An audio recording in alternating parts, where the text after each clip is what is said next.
बोकारो का city centre, जहां कल तक जिंदगी चलती थी, आज वहां सिर्फ टूटे सपने, बिखरा सामान और मिट्टी में दबी रोजी रोटी रह गई है। पिछले कई दिनों से जिस कार्रवाई को लेकर संशय बना हुआ था, आज वह संशय खत्म हुआ और उसके साथ खत्म हो गई सैकड़ों परिवारों की उम्मीद। आज मजिस्ट्रेट के नेतृत्व में भारी पुलिस बल और बोकारो स्टील के सिक्योरिटी दस्ते के साथ बुलडोजर सिटी सेंटर में उतारा गया और फिर शुरू हुआ कहर।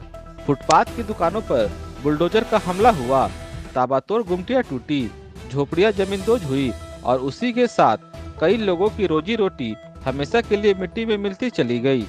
लोग अपनी आंखों से देखते रहे कैसे उनकी मेहनत कुचली जा रही है, कैसे उनके सपने को मशीन के नीचे रौंदा जा रहा है, कैसे उनके बच्चों के पेट का सहारा एक झटके में खत्म किया जा रहा है। बोकारो स्टील प्लांट की संपदा न्यायालय ने इन गुमटियों और झोपड़ियों को अवैध घोषित किया था और पहले ही अतिक्रमण खाली करने का आदेश जारी कर दिया गया था। लोगों को चेतावनी दी गई थी कि अपना सामान हटा ले, बोकारो स्टील की जमीन खाली कर दें। लेकिन लोगों को एक उम्मीद थी कि शायद हमेशा की तरह इस बार भी कुछ नहीं होगा, पर हुआ ठीक उसके उलट। आज पूरे लाव लश्कर के साथ प्रशासन मौके पर पहुंचा और शुरू हो गया अतिक्रमण धाराशाही ऑपरेशन। बुलडोजर चलता रहा, एक के बाद एक दुकानें गिरती रहीं, झोपड़ियां चकनाचूर होती रहीं और लोग बस चुपचाप अपनी तबाही देखते रहे। किसी में हिम्मत नहीं थी विरोध की, किसी में ताकत नहीं थी सवाल पूछने की। बस सबके मन में एक ही सवाल था, अब जाए कहाँ, बच्चों को क्या खिलाएंगे, घर कैसे चलाएंगे। अब आता है सबसे बड़ा राजनीतिक सवाल।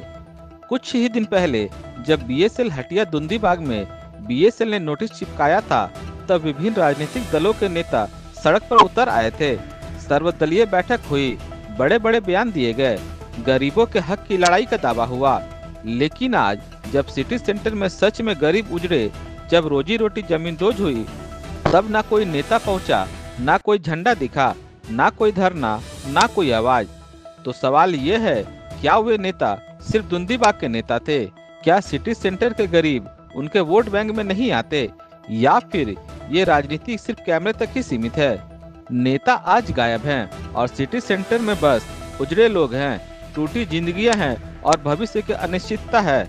सालों से जिन गुमटियों को 2 जून की रोटी चलती थी, आज वही गुमटियां जमीन में समा गई। हालांकि बोकारो स्टील का अपना पक्ष भी साफ है। उनका कहना है कि ये सब अवैध अतिक्रमण था, संपत्ति उनकी है और उसे अतिक्रमण मुक्त कराना उनका कानूनी अधिकार। बोकारो स्टील के अधिकारी कहते हैं, बरसों से रह लिया तो क्या जमीन आपकी हो गई? ये अतिक्रमण था, गैर कानूनी था और इसे हटाना ही था। बोकारो सिटी सेंटर से एक जमीनी हकीकत, एक कड़वी सच्चाई।